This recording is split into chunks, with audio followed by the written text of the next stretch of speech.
Today we're doing a particularly important, timely deep dive. Yes, very timely. Yesterday, September 25th, 2025, we learned that Assata Shakur, born Joanne Chesimard, passed away in Havana, Cuba. She was 78. Her passing really makes this conversation necessary, doesn't it? We need to look closely at her life, her ideas, the struggle she represented. Absolutely. For anyone listening who studies anti-colonial or decolonial thought, her life, and especially her autobiography, well, it's more than just a memoir, it's a critical text. Right. It dissects the formation of revolutionary thinking, but also, importantly, the kind of state repression that rises up to meet it. Exactly. So that's our mission today, really. We want to synthesize the key insights from her writings, from the historical record around her. We're aiming this particularly at you, the listener, if you're looking for a quick but thorough grasp of the forces that shaped her incredible journey. It's quite a journey, from a young black girl growing up in the segregated South. Dude, becoming one of the most politically targeted figures in modern U.S. history. It's an unbelievable story arc. And it tells us so much about that whole era, the late 60s, the early 70s. So let's dive in. Where does this revolutionary consciousness begin? It starts young, Hmm. really young. Back with her grandparents in the South, that's where the first lessons in dignity, in resistance, were learned. Yes, the groundwork was absolutely laid there. Her grandparents' insistence on self-respect wasn't just, good parenting. It was an act of defiance. It was more than defiance, wasn't it? It was teaching survival within a system built to crush black dignity. She calls them fanatic about it in her writing. Fanatic is the word she uses. And it wasn't about politeness, it was about psychological armor. They were teaching her how not to be subservient. And the rules they enforced sound incredibly dangerous for that time and place, like strictly forbidding her to say yes ma'am or yes sir to white people. Absolutely forbidden. But it went beyond just words. It was about physical presence, too, how she carried herself. They insisted she look white people directly in the eye, speak loudly, clearly. Like, you've got some sense, was the phrase, I believe. Think about that in the Jim Crow South. Direct eye contact from a black person to a white person could be seen as, well, insubordination. It could get you pilled. Easily. So they were teaching her to embody a dignity that fundamentally contradicted her legal status, regardless of the risk. It's that inherent contradiction. You are legally less, but you must act as if you are equal, or even more. There's that amazing story from Freeman's Beach, their family business. Well, that anecdote is so powerful, it really captures everything we're talking about. So Freeman's Beach was this popular spot for the black community, land they owned, and her grandmother is there chaining up the parking lot for the night. Right, and this white man drives up. He wants them to move the chain just so he can turn his car around on their private property. He expects immediate compliance, obviously. And when the grandmother refuses, he tries to pull rank using race, doesn't he? He does. He calls her auntie, trying to put her in that subservient domestic box. He says something like, "Come on now, auntie, I got a mammy in my house. Now open the gate." Trying to remind her of her place. But she just wasn't having it. She completely rejects that role, that performance, leans in, apparently, and just lets him have it. What was the line again? It's unforgettable. "I don't care how many mammies you got in your house. I don't care if you've got 100 mammies in your house. You're going to back out of here tonight. And I want you off of my property now. Right now." Wow. Just wow. That's not just saying no. That's asserting ownership, asserting personhood, demolishing the hierarchy he tried to impose on her ground. That had to leave a mark on a young Assata. It teaches you that you must define your own space, your own dignity, because the system won't grant it. It gives you that internal compass, like you said. But, okay, even with that strong foundation, there was still the constant onslaught of internalized racism, that psychological warfare. Oh, absolutely. The sources are incredibly frank about this. The pressure to conform, especially around appearance, was immense. A whole obsession with good hair. It sounds almost trivial now, maybe, but it clearly went right to the core of self-worth for black people then. It wasn't trivial at all. She talks about her own hair, thick and long and nappy, and her grandmother, who actually had straight hair, would talk about Assata needing to marry a man with good hair. To improve the children's hair. Exactly. So the children wouldn't have the same struggle with bad hair. It shows how deeply those white beauty standards got inside the community itself. It becomes self-policing. And it wasn't just appearance. It was behavior, stereotypes. Right. She admits she actually believed some of it, that black people were inherently lazy, that they couldn't be on time, the whole CPT thing, colored people's time. That they couldn't take care of nothing. It's heartbreaking, but that's how systemic oppression works, doesn't it? It convinces the oppressed to participate in their own devaluation. She even mentions how racial insults hit hardest. Being called black was an insult you had to fight over. Yes. And being called a black bastard was apparently the absolute worst. The level of shame tied to identity. It's profound. It took years to overcome. And then there was the physical reality of segregation. Not just psychological, but actual bodily humiliation, those family road trips she describes. Visceral is the right word. Driving for hours and hours, needing the bathroom, and being turned away from gas station after gas station because they were colored. Having to squat in bushes, she writes. Fighting off mosquitoes, the sheer indignity of it. And nowhere to eat, nowhere to sleep safely. You either drove straight through the night or hoped to find another black family willing to take you in. This wasn't just inconvenient, it was structural. Designed to limit movement, deny basic human needs, keep people in their place, literally. And those experiences, that constant grinding humiliation, it inevitably led her to question the bigger picture. The official history of America she was taught in school. She started to see the cracks in the narrative of freedom and democracy. Big cracks. She realized later, especially in college, that the whole story was, well, deeply flawed. A fabrication even, like the Revolutionary War. Not fought for universal freedom, as the story goes. No. She concluded it was fought for the freedom of rich whites at that, mostly about economics, taxes, control, not lofty ideals for everyone. And that connects to her later understanding of the Civil War too, doesn't it? That it wasn't primarily about freeing slaves out of moral concern. Her understanding, based on her later studies, was that it was driven significantly by economics. Northern capitalists were afraid. Afraid of what? Afraid of competition from a potential industrialized South using slave labor. If the South built factories with unpaid workers, the Northern economy, based on wage labor, couldn't compete. It would collapse. So, in that view, abolishing slavery becomes almost a strategic byproduct of an economic war between two capitalist systems. That's the critical reading she came to. It wasn't the primary moral driver the history books often claim. It was about preserving the Northern economic model. Understanding that must have just shattered any remaining belief in America's founding myths. It reframes the entire nation as built on economic exploitation, masked by ideology. It absolutely does. And you see how that critique connects back to her childhood experiences with consumerism and media.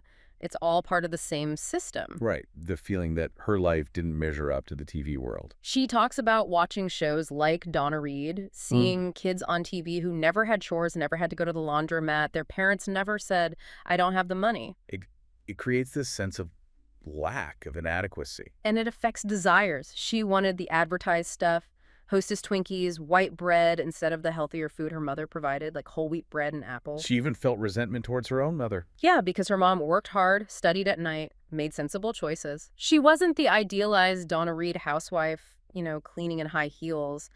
That media image created shame around her family's actual working class reality. So, long before she read Marx or Fanon, the system was already working on her, telling her she was wrong, her family was wrong, her culture was wrong, compared to this white, affluent, consumerist ideal. Exactly. That's the soil in which her political consciousness eventually took root. Okay, so that intense personal and psychological backdrop sets the stage perfectly for her formal political awakening. This really kicks into gear when she goes back to school, right? Yes, college was a turning point. It wasn't just learning, it was like a series of explosions intellectually, especially discovering hidden Black history. The things deliberately left out of public school textbooks. Precisely. She mentions learning about slave rebellions, and specifically Nat Turner.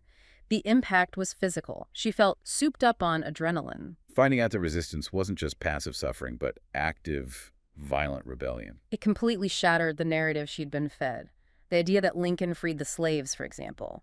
She realized her education was, in her words, inaccurate, distorted, and packed full of outright lies. Once you see that the official story is a lie, designed to maintain control, you can't unsee it.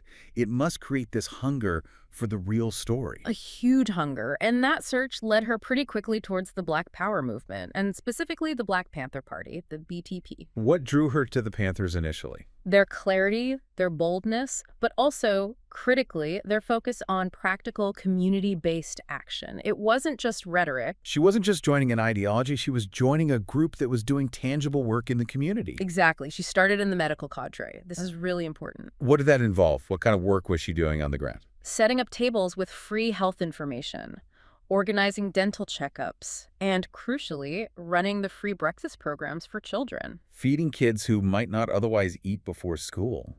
Providing basic health access in neighborhoods the system ignored. That's revolutionary work right there. Theory put into practice. She found it incredibly fulfilling. It showed her that revolution wasn't just about tearing down. It was about building up, caring for the community, creating alternative structures. And that hands-on experience must have solidified her belief in self-organization. The idea that Black people needed to lead their own struggle. Absolutely. She completely rejected the idea, which she encountered sometimes from the white left, that white organizers should be directing things. Why was that separation so important from her perspective? The BPP position, which she adopted, was that only Black people could truly understand the specific intersection of race and class oppression they faced daily. Therefore, they had to build their own party, their own structures. The goal wasn't just integration into the existing system anymore. No, the demand shifted. It became about community control. Control over their own schools, their own hospitals, their own local employment. It was a move towards genuine self-determination, a core anti-colonial principle. And this push for self-determination, especially when met with increased police violence and state repression, that leads inevitably toward the Black Liberation Army, the BLA. Yes. It's crucial to understand how she frames the BLA's emergence. It wasn't some random act of violence or a criminal enterprise in her view. How did she explain its origins? She argued it grew directly out of the conditions in Black communities. The poverty, the unemployment, the constant police brutality, the terrible schools, the sheer desperation. So it was a response to unbearable pressure. That was the core political argument. Where there's oppression, there will be resistance. It's presented as a natural law, almost. If the state fails to protect you, or worse, actively attacks you, self-defense becomes necessary. This leads to her famous war declaration. Mm-hmm. It's not aimed at individuals, is it? It's aimed at systems. Very explicitly. She declares war on all forces that have raped our women, castrated our men, and kept our babies empty-bellied. That's structural violence she's targeting. Economic, social, psychological. And she does this incredible inversion of the idea of criminality. Yes. This is key to her ideology. She says activists like her are called thieves, bandits, criminals. But she asks, who are the real robbers? And her answer is? The system itself, capitalism. She points to the billions stolen through tax evasion by the rich, illegal price fixing, corporate fraud, embezzlement, bribes. That's the grand-scale robbery. And even on a micro level. Even paying rent. She described it as the landlord sticking a gun into our ribs every month. So from her perspective, the state and the capitalist class are the primary criminals, operating a system of organized theft. And the BLA, therefore, is framed not as initiating violence, but as resisting ongoing economic and physical violence. Exactly. It's a complete reframing aimed at achieving decolonial justice, challenging the state's monopoly on defining who is legitimate and who is criminal. Okay, so when Assata Shakur and the BLA explicitly define the state and the system as criminal, that's basically throwing down the gauntlet, isn't it? It absolutely is, and the state picked it up immediately. This is where the full force of government repression comes crashing down on her. We have to talk about COINTELPRO. Right, the FBI's counterintelligence program. This wasn't just random police work targeting crime. This was political. Deeply political. We know this from official sources like the Church Committee and Mondale Committee reports later on. J. Edgar Hoover, the FBI director, had given explicit orders. What kind of orders? Orders to expose, disrupt, misdirect, discredit, and otherwise neutralize Black nationalist groups. That's the language used in the FBI's own documents. Groups like the Panthers, and by extension the BLA, were prime targets. Neutralize. That's a chilling word. What did it mean in practice? How did they neutralize these groups? It involved a whole range of dirty tricks. Planting informants, agents provocateurs who would stir up trouble or advocate for violence to discredit the group, spreading lies and rumors. Like sending fake letters between leaders to create paranoia and infighting. Exactly that. Leaking false or damaging information to friendly media contacts. And, of course, fabricating criminal charges to tie people up in the legal system or get them imprisoned. The goal wasn't justice. It was disruption and destruction of political opposition. Precisely. And Assata Shakur was identified as a key figure, a leader. She became, in her own words and the view of many supporters, a political prisoner, a specific target for these neutralization tactics. And you see this playing out immediately with the way she was portrayed in the media, long before she was ever convicted of anything related to the Turnpike incident. Oh, the trial by media was intense. It was a clear disinformation campaign. Take the bank robbery charges, for example. What happened there? The FBI and the U.S. attorney put out a wanted poster with a reward. But the photograph they used, a jury later determined it wasn't even her. They used the wrong photo. Yes. But it gets worse. She was eventually acquitted of that specific robbery charge. Yet 2 years after the acquittal, the authorities ran another ad, this time using a real mugshot of her, clearly identifiable with the word apprehended stamped across it. Even though she was acquitted of that crime, what's the message there? The message is, we don't care what the courts say. We will paint you as a criminal in the public eye regardless. It's about destroying credibility, making her toxic. And the media often seemed happy to play along. That New York Magazine article, Target Blue. That piece was devastating. Published months before she was even captured on the Turnpike. It called her the mother hen of the BLA, the one who kept them together, kept them moving, kept them shooting. It basically convicted her in print. Completely. It created this image of a hardened, violent leader. And remember, at the time it was published, the only indictment she faced for actually killing a police officer had already been thrown out due to lack of evidence. So the narrative was constructed entirely outside the legal facts. Classic COINTELPRO. Textbook. Vilify the target first. Make conviction easier later or irrelevant if public opinion is already swayed. Which brings us to that fateful night, May 2nd, 1973, on the New Jersey Turnpike. The incident where she was shot, captured, and Zaid Shakur and Trooper Forrester were killed. The official story is a routine traffic stop gone wrong. But her account and even details from Trooper Harper's own testimony raise serious questions. It doesn't sound routine at all. What details stand out? Well, Harper testified he followed their car, a pretty normal-looking Pontiac, for 2 miles. He didn't pull them over immediately. He waited until they were near the State Police Administration building. Why? His reason? The light was better and there was more security. That sounds strategic, doesn't it? Not like a spontaneous stop for a minor traffic violation. It suggests he knew who might be in the car or was looking for something specific. And he also testified that before even signaling them to pull over, he maneuvered his car to specifically make a mental note of the sex and race of the passengers. The car was just driving normally. It smells strongly of racial profiling, maybe even targeted surveillance. And the immediate aftermath of the shootout, her capture, it wasn't standard procedure. Far from it. According to her autobiography, she was wounded, dragged from the car, kicked, roughed up. A gun was put to her head. And the psychological terror started instantly. Yes. While she's lying there, bleeding, unable to move properly, she sees her comrade, Zaid Shakur, lying nearby in a body bag. Horrifying.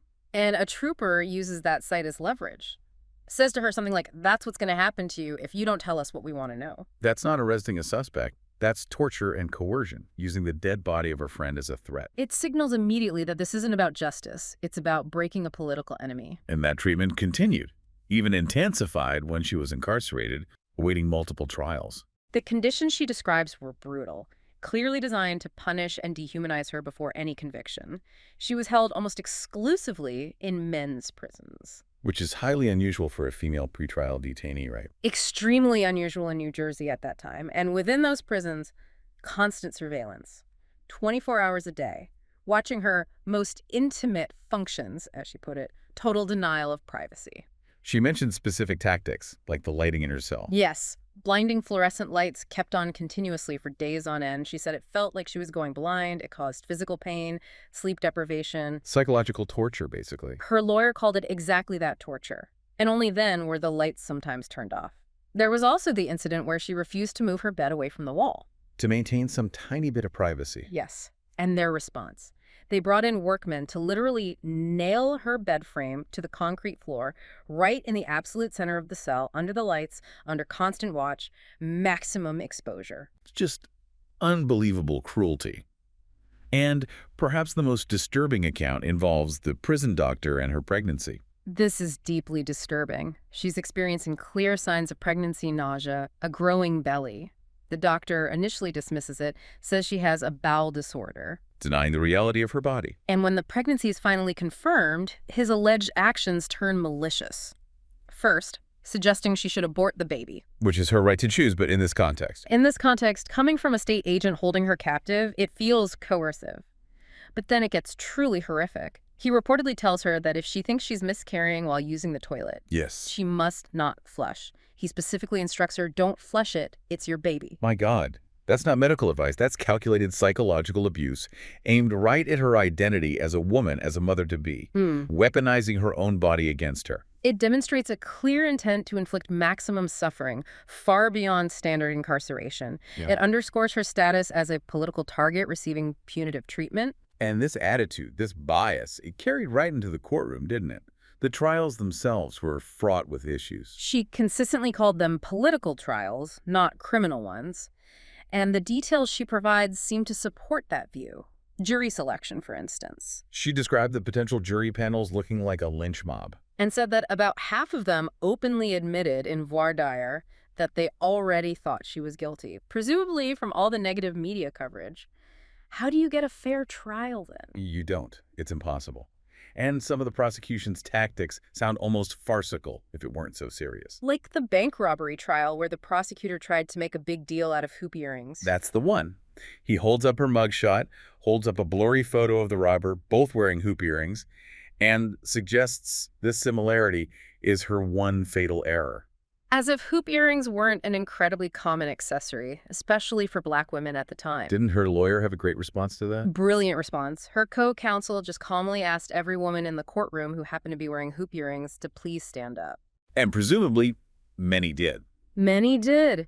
It completely exposed the absurdity of using such a common item as unique identifying evidence. It showed how thin the actual evidence often was. They were relying on prejudice and performance. There was also that FBI attempt at scientific photo evidence. Ah, yes, the photo superimposition. The FBI tried to overlay her photo with the bank robber's photo to prove it was her, but their own expert kind of bungled it on the stand, didn't he? Yeah, and the defense brought in their own photo expert who apparently completely dismantled the technique, showing it wasn't reliable. It just highlights the pattern. Questionable evidence, reliance on public perception shaped by leaks and media, and judicial proceedings that felt inherently biased against her political identity. Her own opening statement in one trial really cuts to the chase. It does. She stands up after years of this, facing the court, and says something to the effect of, "Justice has not been the American dream. It has been the American nightmare." She states plainly that she believes she's on trial for her political beliefs, for opposing the system. So after enduring all of that, the shootout, the capture, the imprisonment, the trials, she eventually escapes prison in 1979 and makes her way to Cuba, where she's granted political asylum. Yes, a dramatic escape. And Cuba became her home for the rest of her life. And living in exile, reflecting on those intense years of struggle, her ideology continued to evolve, didn't it? It wasn't static. Not at all. She moved beyond, perhaps, the initial fire of youthful militancy towards a more mature, strategic understanding of revolution. How did that understanding change? She came to see revolution as a science, something requiring careful study and planning, and crucially, as protracted warfare, not a quick overnight thing. Meaning not just armed struggle. Exactly. She realized armed struggle alone wasn't enough. It might be necessary defensively sometimes, but it couldn't win the war by itself. The real long-term battle was political. What did that political battle look like to her? It meant the hard work of politically mobilizing, educating, and organizing the masses of Black people, winning hearts and minds, building consciousness and broad-based support. That sounds like a lesson learned directly from the effectiveness of COINTELPRO. If you don't have the masses with you, politically educated, the state can isolate and destroy activists relatively easily. Precisely. Survival depends on political sophistication and deep community roots. And her analysis of the nature of the oppression also deepened. She moved beyond seeing it as purely a race issue. Yes. She became very clear that Black oppression in America was fundamentally both racial and class-based. They couldn't be separated. And this led her to critique power structures within the Black community, too. Ousa.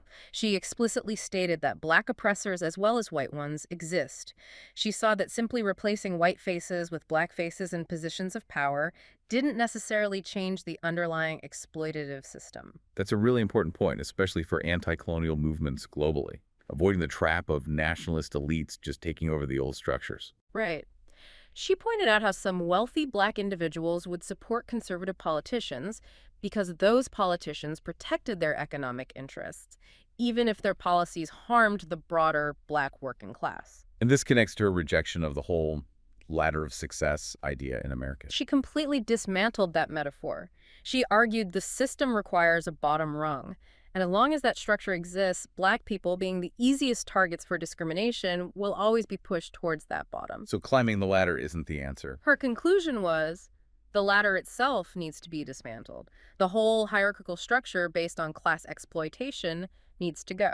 And living in Cuba must have given her a starkly different perspective on what society could look like, a real-world socialist alternative. The contrast she describes is profound. Things that were unthinkable in the U.S. were normal there, like no segregated neighborhoods. Integrated living is the norm. Yes, and access to culture, sports, museums, either completely free or very, very low cost, designed for accessibility, not profit, breaking down class barriers to participation. She shares that anecdote about her Cuban neighbors, doesn't she? When she tried to describe poverty in the U.S. It's quite telling. She'd talk about people being hungry, homeless, sleeping on the streets back in America, and her neighbors were just incredulous. They couldn't believe it. They literally refused to believe her. To them, those sounded like problems of underdeveloped nations, not the richest country on earth. It highlights the profound difference in the social safety net, the basic guarantee of needs that she experienced in Cuba compared to the U.S. And culturally, too. Her experience of Blackness. Also very different. She observed that Cubans seemed to take their African heritage much more for granted, integrating it openly into national life. African rhythms in music, African religious traditions practiced openly. Less of the internalized shame or the need to constantly fight for its legitimacy that she experienced growing up. Exactly. She mentions Fidel Castro's famous line, "We are all Afro-Cubans, from the very lightest to the very darkest." A statement of national integration, acknowledging the deep African roots of the whole society in a way America never has. So exile wasn't just refuge, it was also an education. It synthesized her experiences. It definitely seems that way. She writes about no longer being the wide-eyed, romantic young revolutionary. The struggle, the losses, the time in Cuba, it forged a more politically sophisticated outlook. Focused on what? What were the key elements of that mature perspective? Unity became paramount. Building political understanding, a shared national consciousness among the oppressed, and never ever underestimating the enemy, always remembering the lessons of state repression. Organization, education, mobilization, those became the watchwords. It's about passing on that tradition of resistance she felt she inherited. Yes, keeping the flame alive, but with strategy and discipline learned through hard experience. Which brings us to her own definition of freedom, which is quite poetic, but also deeply political, isn't it? It really ties everything together. "I am in love with freedom and children," she wrote. "Love is my sword and truth is my compass." Love and truth as revolutionary tools. And freedom as an ongoing struggle, a process. She urged people to carry on the strong tradition, the proud tradition, the Black tradition of resistance. It's a generational struggle, in her view. Her life became a testament to that long arc. And a huge part of that legacy, especially thinking about her battles with the FBI and the media, has to be about critical thinking, about seeing through the lies. Absolutely essential. The constant disinformation, the frame-ups, the character assassination. She lived through an intense information war. And she distilled a crucial lesson from that, didn't she? A lesson for everyone, especially now. Only a fool lets somebody else tell him who his enemy is. Don't let the powerful define your reality or choose your targets for you. Hashtag tag outro. So this deep dive, coming as it does just after her passing, feels like a really vital look back. An examination of anti-colonial thought, yes, but embodied in this one woman's incredibly fierce, uncompromising life. Her journey really is a powerful case study. Questioning everything she was taught, rejecting that psychology of subservience her grandparents fought against, demanding not just racial but economic justice. It's a blueprint for critical consciousness and action. And that constant battle she fought against lies, from those FBI posters right through to the slanted media coverage, it leaves us with such a critical lesson, doesn't it? Especially for you, listening now, navigating today's complex information landscape. It really does. Never just accept the official narrative. Never let those in power frame the debate or define who the enemy is. You have to do the work. Seek out the unvarnished truth, the foundational information, even when it's uncomfortable or challenges what you thought you knew. That feels like the core of her enduring message. Keep digging, keep questioning. That's the work. Rest in power to Assata Shakur.